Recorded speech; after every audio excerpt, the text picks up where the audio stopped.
How to turn off data saver on your Instagram account. Today guys, I will show you how to do this. Just watch the video until the end. You go first guys and you open your Instagram.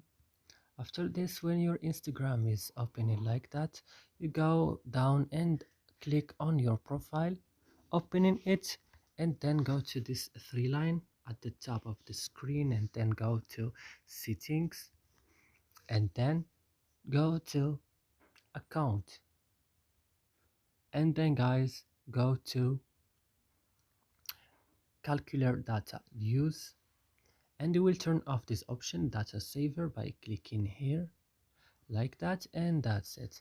So I hope this video is useful for you guys. Don't forget to like and subscribe in our channel, and see you next videos.